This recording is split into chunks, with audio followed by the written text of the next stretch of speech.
we've seen that Jesus claims that he was God, so we'll put that on the shelf. We know that Jesus claimed that he was God, but then the disciples also knew and affirmed that Jesus was God. And this is where I'll go back to John 1. John, the opening of John's gospel letter is my favorite passage because it's so clear what John is doing, that he starts his letter with, in the beginning, God. And you can almost imagine, as they're reading this letter for the first time, you can almost imagine Jews being like, oh, in the beginning, God created the heavens and the earth. And John's like, takes a huge left turn, is like, no, in the beginning was the Word, and the Word was with God, and the Word was God. And the language that John uses, like, again, we lose it in English, but the language in the Greek that John uses for even saying that the Word was with God is that the Word was face to face in communion with God. And so you have this amazing picture of the Trinity, that John has this clear understanding that Jesus wasn't just the man that came, but that Jesus existed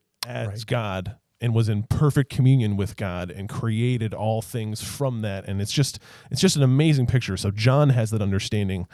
And we see that through the rest of the disciples as well. So I don't know if there's other examples you guys want to use. Well, I just want to go back to John 1, too, because everybody except Jake has talked about it now. So you'll get your time. I should really look that up. It sounds like a cool passage, guys. Jon.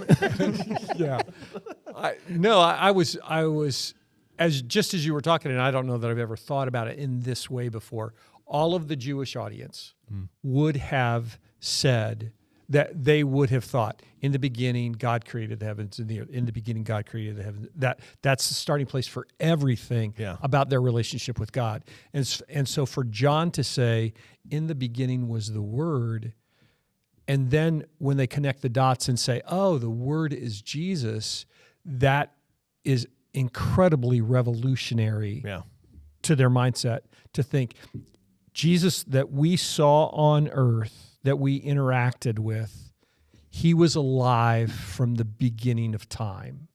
That's just a big deal about the role of Jesus, who he is, and his nature. Yeah. So my commentary on John 1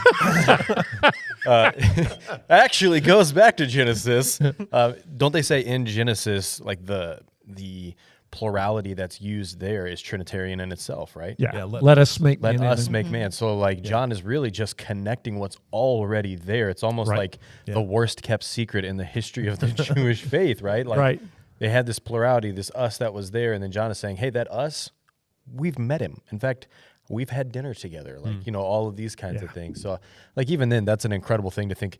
Not only did John start with Jesus, but the Bible itself starts with Jesus. Yeah.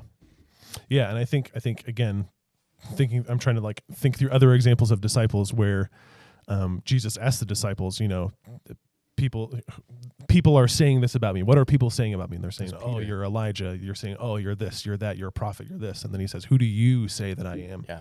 And Peter's the first one to speak up and say, you're the Messiah. You're the Christ.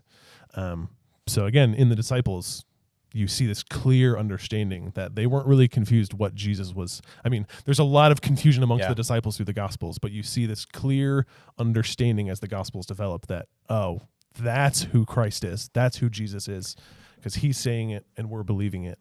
And there's a continual affirmation of that. Yeah, and I would say the resurrection was probably the light for those guys at that point in time, right? Yep. We've talked earlier about Thomas, and it was like seeing Jesus resurrected that it was like, hold on, now it all comes together so much more clearly of like the things that we talked about, the things that you said, like, man, and I would assume like if I saw like Jesus alive and then die and then resurrected, I would probably feel very similar to like Thomas and all those guys did.